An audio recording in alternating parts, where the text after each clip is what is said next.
From my point of view, Germany has to face that so at a certain point we really failed to prepare and help Ukraine to stand in this battle. Some say we give to the Ukrainian armed forces enough that they can stand in the aggression, but we don't give enough for Ukrainian victory. The question is from what point, which point in time Russian propaganda started to influence German thinking. One of the big questions, why the Germans love Russia so much that they could not recognize, could not detect that Russia has been transformed again into a not only authoritarian state, but a kind of fascist regime with a new imperial appetite against its neighbors. What I really would love to see is a leader in Germany, a Bundeskanzler in Germany, who drives the nation on a very clear course that defense is necessary and that we really need these resilience, robust resilience. There are many changes which you can now even see during wartime in Ukraine. There are many things which prove that Ukrainians have understood that the democratic system will deliver better for their nation. If Ukraine wins, and for me there is no alternative to Ukrainian victory, I think this nation is really prepared to become a really functioning, well-functioning democracy.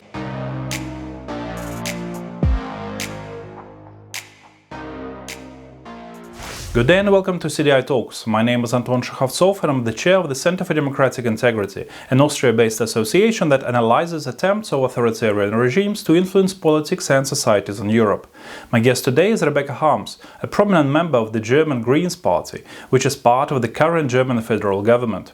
Rebecca Harms became a member of the European Parliament in 2004, and since 2009 and until 2016 she was the president of the Greens European Free Alliance political group in the European Parliament. She resigned from active politics in 2019 when she finished her parliamentary term, but she remains an insightful observer of political developments in Europe and its eastern neighborhood.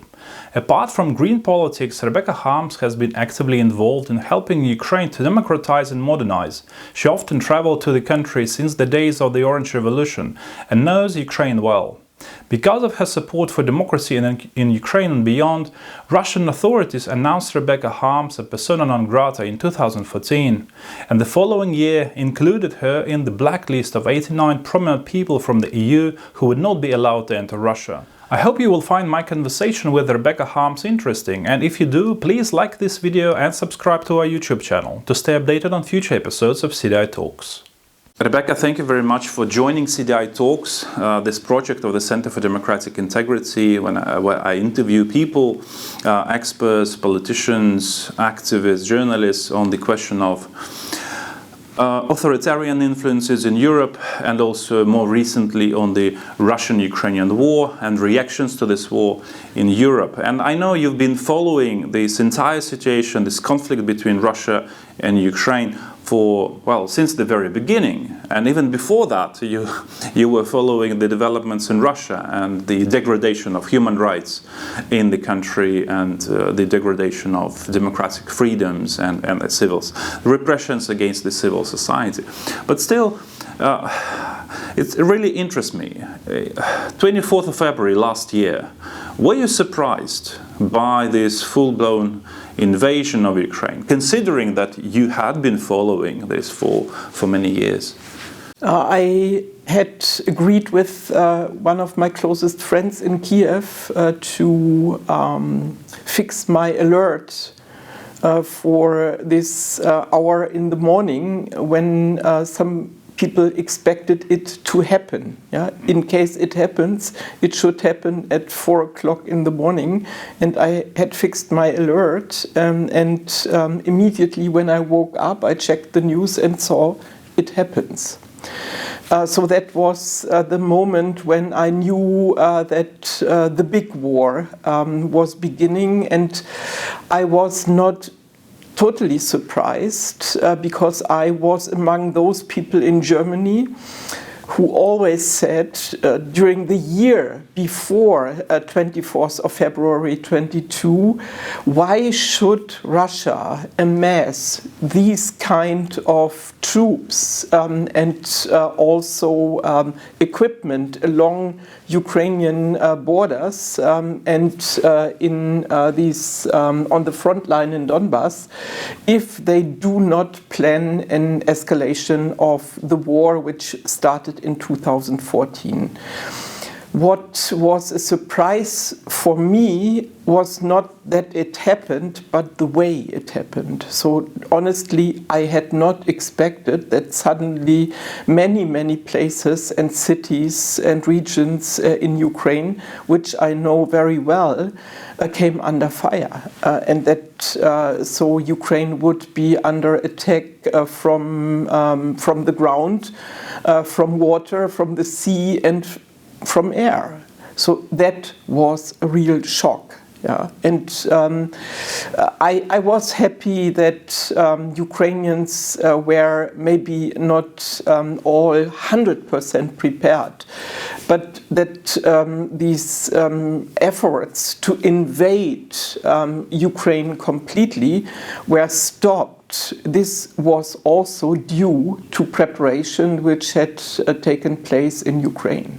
Well, almost immediately after this escalation, the start of the big war, German Chancellor Olaf Scholz, he made a speech that became quite a historical speech in a way about Zeitenwende, about this historical turning point that Germany now needs to maybe end this maybe even childish belief in pacifism, and starts arming itself and to start, being more responsible for its security.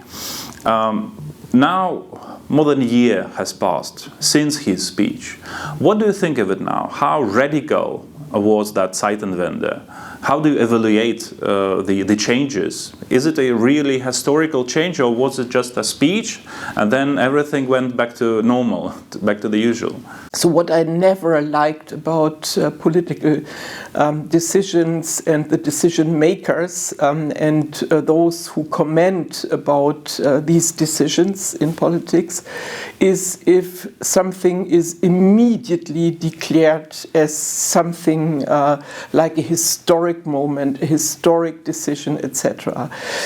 So this word Zeitenwende is a big word. It's now introduced into many languages. It was the word of the year, 2022. It was the word of the year, and it suggests, for me as a German speaker, it suggests that something really has changed and has been turned around. And so regarding what happened in Germany after the big war began last year, I would say it was not like this. So we did not, as Germans, turn around and totally change directions.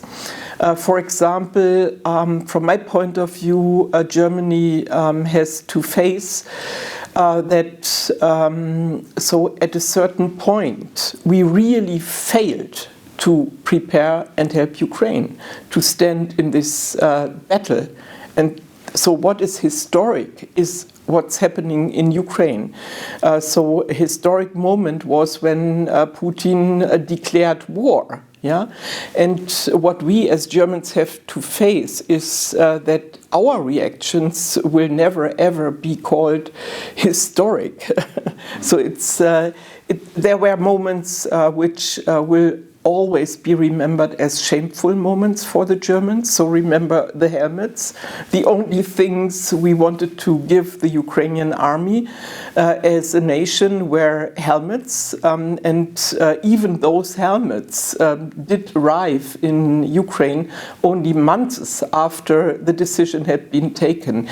And the whole process of arming, so Ukrainian armed forces with German equipment, be it weapons, be it everything else, was more a stepwise process, a slow motion process which became speedier in the end of last year, but it was not. So it was really never ever something in which we totally changed direction. It's good that we give more weapons to Ukrainian army right now, but still more than 1 year after February 22, it's not sufficient. So some say we give to the Ukrainian armed forces enough that they can stand in the aggression, but we don't give enough for Ukrainian victory.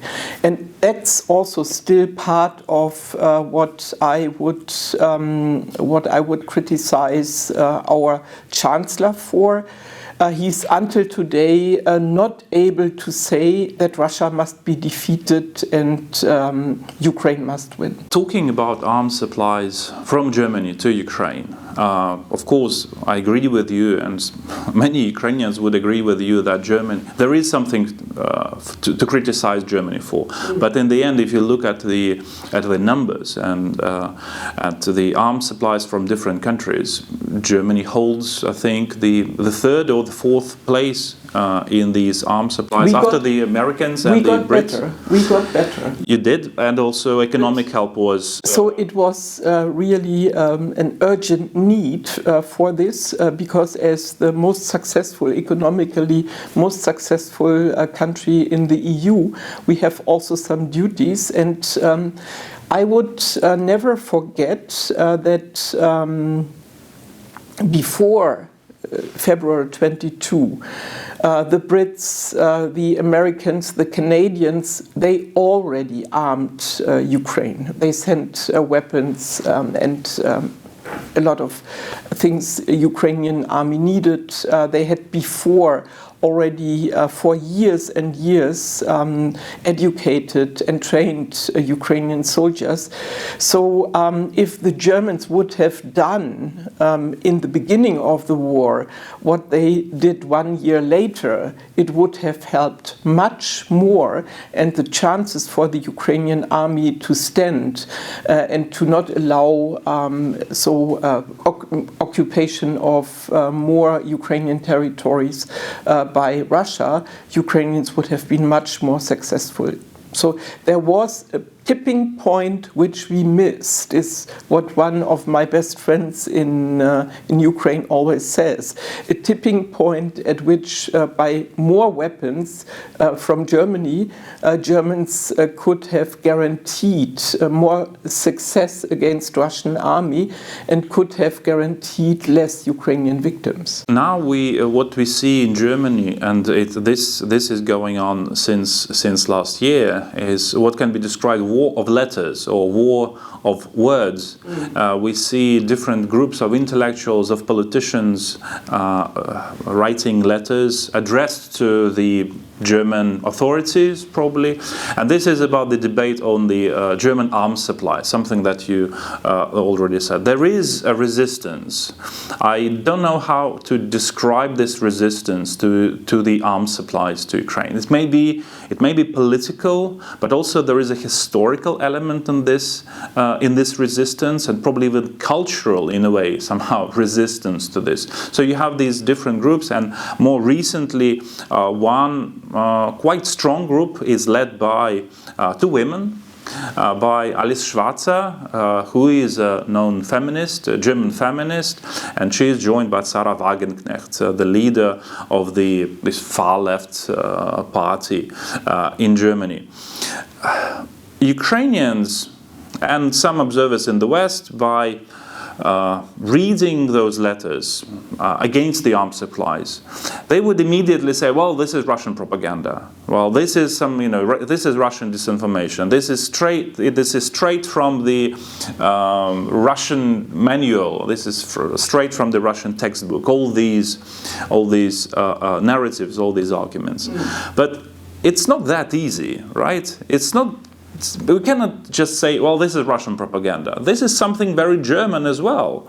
The question is from which point in time Russian propaganda started to influence German thinking. It's a question which I'm not able to give the right answer, but I think Russian propaganda with this idea born in Moscow and St. Petersburg to undermine knowledge or trust into Ukraine was quite successful propaganda. This is what you can find in many discussions in Germany. So there is not enough respect for the Ukrainian nation. There's even before respect, so there should be much more knowledge about Ukraine. It's a big country, a big state, closer to Germany than Russia, but information and knowledge and close relations are not really developed. And the Russian propaganda was made, so the anti-Ukrainian Russian propaganda was really made and developed to use this weakness of the German society. There's a weak point, blind spots concerning Ukraine. And as friends of Ukraine in Germany, we have probably not been able to fill these gaps, these knowledge gaps or information gaps, and to really stand successfully against Russian propaganda, though we tried. So I can at least for me and some others say that we really tried. But astonishingly, we were often then seen as propagandists and people whom you can't trust because we were Russophobes or at least Putinophobe, while the Germans always wanted to like the Russians. And that's one of the big questions, why the Germans love Russia so much that they could not recognize, could not detect that Russia has been transformed again into not only authoritarian state, but a kind of fascist regime with a new imperial appetite against its neighbors. So that's really for Germany something what we have to think about. Why especially the Germans were not able to see this. And one of the big questions also is, why are people like Sarah Wagenknecht and also Alice Schwarzer and all the peoples behind them, and there are many, partly also Habermas, why are they so critical about when we talk about the United States? Why are they able to blame United States and NATO, at least indirectly, to be responsible for this horrid war against Ukraine? And why are they finding always excuses for the Russist war? So that's for me one of the crucial questions, and I think for Germany we really need a kind of enquete commission to really find out what went wrong, because I would go very far. I would say that the Germans, with their way of thinking and discussing after 2014, and also with some of the decisions we made, like with the Minsk agreement, we really strengthened these new powers developing with Putin in the Kremlin. We even financed with our contracts like Nord Stream 2, but also in other sectors, we financed the preparations of the big war in Russia against Ukraine. In many cases, I think, at least these debates in Germany about Russia, about Ukraine, they're driven maybe not so much, although partly it's still they're driven by some sympathy towards Russia, probably this sense of historical responsibility, but ironically this responsibility only for towards Russia, but not towards Ukraine. This is the very strange. Yeah. But also partly I think this is driven by sort of this very, very German or very European in a way anti-Americanism. This is not about Russia. This is about how we hate Americans. So you are touching on two sensitive issues for also the debate which has to come in Germany still. So why are we feeling that until today that Russia freed us from the Nazis and forgetting that other nations like the United States also very much helped to free the continent and also Germany from the Nazis? The blind spots concerning the liberation, so-called liberation of Germany. So the forces contributing to the liberation of occupied countries in Europe, occupied by the Germans, in 1945, those nations who contributed, they have never been recognized as much as Russia has been recognized as a liberator. And I think there are two problems in this. So first of all, Germans do not like to recognize that they have not been liberated, but first of all, in 1945, they have been defeated, and they had to be defeated. So some years later, one of our presidents gave to this moment a new label, the liberation of Germany. But if you read our history books, and if you look to documents and many, if you go to the archives, so Germany had to be defeated. And another blind spot is the contribution, for example, of Ukrainian battalions in this. As often as people say Auschwitz was liberated by Ukrainian armed forces in the Soviet army, in the Red Army, people read it, people hear it, but they tend to immediately again forget it. And it's all, meanwhile, occupied by Russia. So Germany has been mainly liberated by the Russian army, and the rest is forgotten.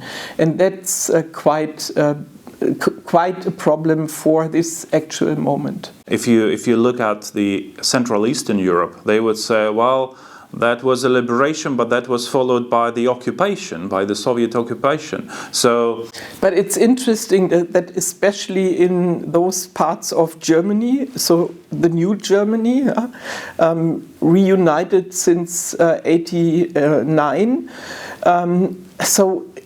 that especially in these parts of Germany, which have been occupied by the Russians, now feel that Russia is not to be blamed for the war of aggression, and are discussing again and again and again that there are good reasons for Russia to so invade Ukraine.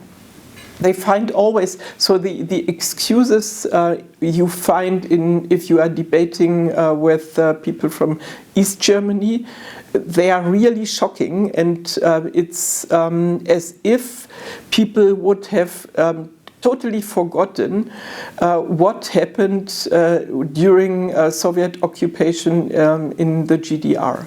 Dozens of years that those people spent under the Soviet occupation. Well, the GDR, the Eastern Germany, was occupied by the Soviets, and obviously that had a great impact. And the regime, which was also for many years quite horrid regime in East Berlin, was established and guaranteed. It was even decided by the Kremlin.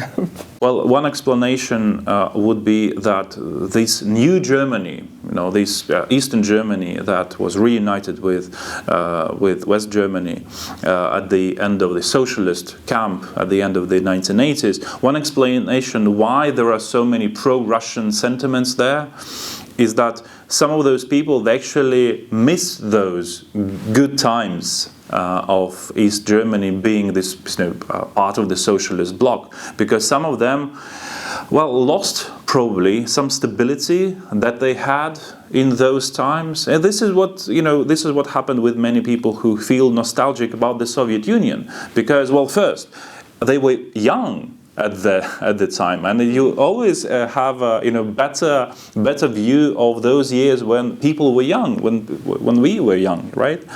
And also there was stability, although it was an authoritarian regime, but still you knew how your life would develop. While under capitalism, it's much more problematic in a way to have this stability. I think, and maybe also because I really know how the GDR looked like after the wall and the fence came down.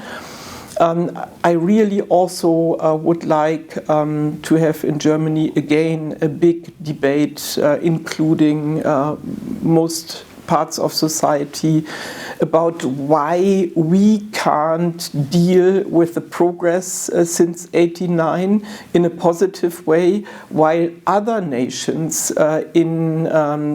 also stemming from the Warsaw Pact, really appreciate what they have achieved, like their independence, like NATO, like the European Union, and are showing no tendencies to go back to the Russian Empire or the Moscow Empire or the Putin Empire. Hungary?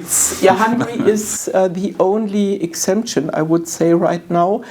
But I'm also observing that Orban steers carefully, always avoiding really a breakaway situation from the European Union, because I think then he would have even problems in Hungary with the majorities. You mentioned already Habermas, Jürgen Habermas, German philosopher, public intellectual, and he is part of these debates on arms supplies, on German arms supplies to Ukraine. And he, in one of his essays, he described or he framed this debate in generational terms, saying that the older generation, or the generation to which he belongs, these people are mostly against the German arms supplies to Ukraine. But then there are people like German Defense Minister Baerbock, and she belongs to this younger generation of people who support the idea of German arms supplies to Ukraine. What I see, in a way, is that you have this older generation in Germany of people who, after the Second World War, living, say, in West Germany, who could afford themselves to even indulge in pacifism, being protected by this, American security umbrella. They could afford being pacifists, and also they would, of course, blame the Americans for militarism, but they were protected by the Americans. And this is the older generation. But what about the younger generation? Or do you, in general, believe in this generational divide and this debate? I do not. I'm witnessing in many debates I have in my family, in my region, in my village, here in Berlin and elsewhere. I'm facing that the opinions are spread so across the generation borders. Yeah? So there's no clear-cut situation which has been described or was Habermas tried to give such an explanation.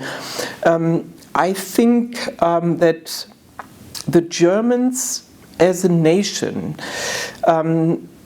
and I know it, I do not only think it, the Germans as a nation want to be on the pacifist side, always. So whenever we had discussions on arms supply or participation of our army in warfare, be it Afghanistan, be it in Mali, be it in the war after Yugoslavia collapsed, yeah.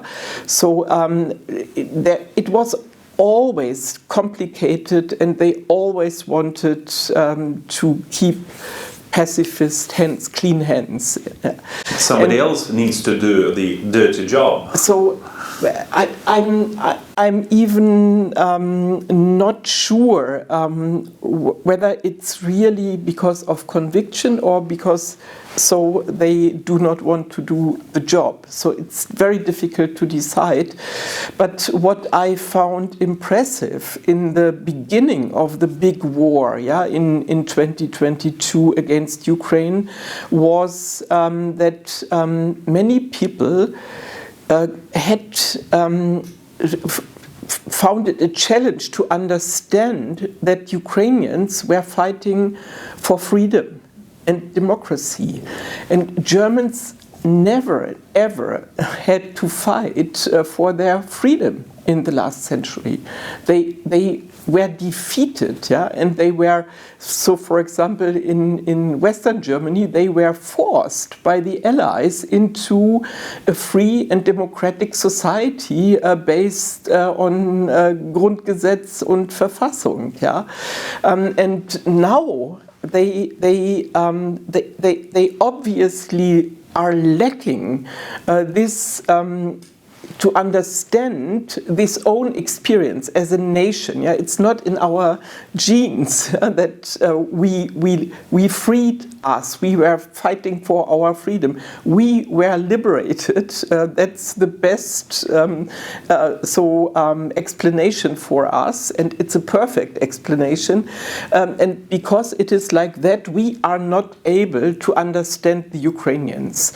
So some of us are, and even more people than 1 year ago are able to understand this, but the consequences we are drawing are, from my point of view, not sufficient and not adequate to this existential challenge in which Ukraine is. Talking about this is a great argument about having or not having or lacking this experience of actually fighting for your own freedom.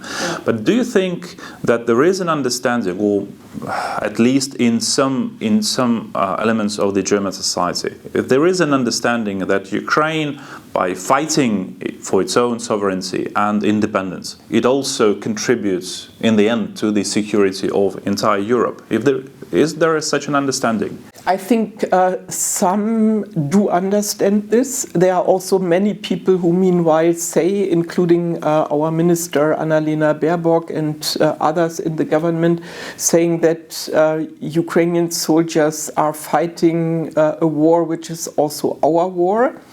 I'm a bit skeptical about this because after 1 year of heavy fights, it's quite clear that Ukrainians are standing alone in this. They get support, what they really needed, but they stand alone, and they are dying for their freedom and their country first. What is then developing, if they are successful for us, we will see. But from my point of view, between saying they are fighting our war and they are fighting for us, us, and what we are giving to them to be successful, there is still a huge gap. Some would, even go as far as to say that essentially all the weapons, all the armaments that Europe has, they were, European nations prepared those armaments in order to fight off the Russian invasion, or the Soviet invasion and Russian invasion. Now this is happening. There is an attack of Russia against a European country, and still some European states are hesitating. So I saw yesterday, while thinking a bit about this interview, I saw yesterday a video from UK showing the goodbye ceremony for Ukrainian soldiers after training in the UK with British soldiers, and the British soldiers were standing in long lines along the streets where the Ukrainian buses were driving and giving salute, showing salute to the Ukrainians. So something like this I have not seen in Germany. Probably because of this pacifist tradition and unwillingness to fight. Actually, the numbers, if you look at the public opinion polls, where people in Germany and other countries would be asked whether you are prepared to fight for your own country in case of an invasion, the numbers for Germany are quite low. And they are even lower if you ask them, would you fight for the freedom of Estonia, Latvia, or Vilnius or Poland? Yeah, and that's shocking. And so that's also one of these results in opinion polls which shows that Scholz declared Zeitenwende, but as a leader of our country, he's not strong enough. Maybe he also doesn't want it to really lead the nation into a real Zeitenwende process. Although it is quite surprising that the leader of the Social Democratic Party, the party that defended the idea of Ostpolitik, of having good relations with the Soviet Union, during the Cold War, that he made this speech, but he was in power. So there was.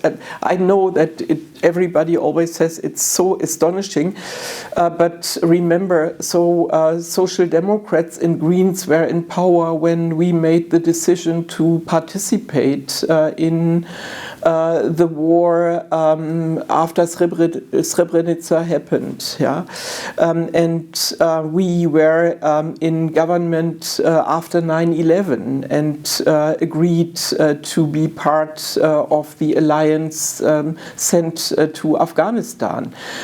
So also Social Democrats before took such decisions, and so what I really would love to see is a leader in Germany, a Bundeskanzler in Germany, who drives the nation on a very clear course that defense is necessary, and that we really need these resilience, robust resilience, while Scholz is always looking for still kind of middle ground in between the two camps, which you have now more or less on equal level, pro and contra support of Ukraine with weapons. Well, hopefully Ukraine will win. Not only able to protect it, to defend itself, but actually win the war. And again, just to reiterate, I know that you have friends in Ukraine, that you visited Ukraine several times, many times actually. And you know the Ukrainian life, and you know Ukrainians. What would be your piece of advice, the major piece of advice that you could give to Ukraine after it wins the war? What would be your major recommendation? So I think the reform process in the country, which more obvious was gaining grounds after 2014, so after the revolution of dignity, should be continued, and should be continued in a very consistent and fast way. There are many changes which you can now even see during wartime in Ukraine. There are many things which prove that Ukrainians have understood that the democratic system will deliver better for their nation. I'm full of admiration for the close contacts the President of Ukraine has with the people, with the army, the visits he is organizing to the front line to meet his soldiers, the visits and the time he spends with the widows and the families of people killed in combat, the visits he makes after horrific bomb attacks, etc. So the president is a different figure, meanwhile much closer to the people. And I hope that the tendencies to concentrate power in the Bankova and to weaken the parliament and to also keep the government weak, that is related to the wartime. I think Ukraine really could develop better if the parliament and the government would be strengthened, and ways to overcome the presidential system should be explored. I very much appreciate now to see how the big cities and the so-called amalgamated communities function in wartime. So the decentralization process, the transparency of decision-making processes in the regions, the participation and involvement, now mainly by volunteers, but normally by the citizens. These are so developments which should be strengthened, and so so if Ukraine wins, and for me there is no alternative to Ukrainian victory, I think this nation is really prepared to become a really well-functioning democracy. What we should think about is what will be the role of the army. So it should be an army with clear democratic control. And so Ukraine should not make the mistake and become a heavily armored nation. You can look to the United States what this can mean, if you have too many weapons distributed among citizens. I think there are certain risks, but the conditions which have been created since the Maidan and since the Revolution of Dignity, the conditions are great. The decisions in Brussels, and so thanks to Ursula von der Leyen who made this possible mainly, the decisions made in Brussels to open the doors for membership, that's great also and will be very helpful. Thank you very much for this conversation, Rebecca. It was a pleasure to meet you, Anton. Thank you.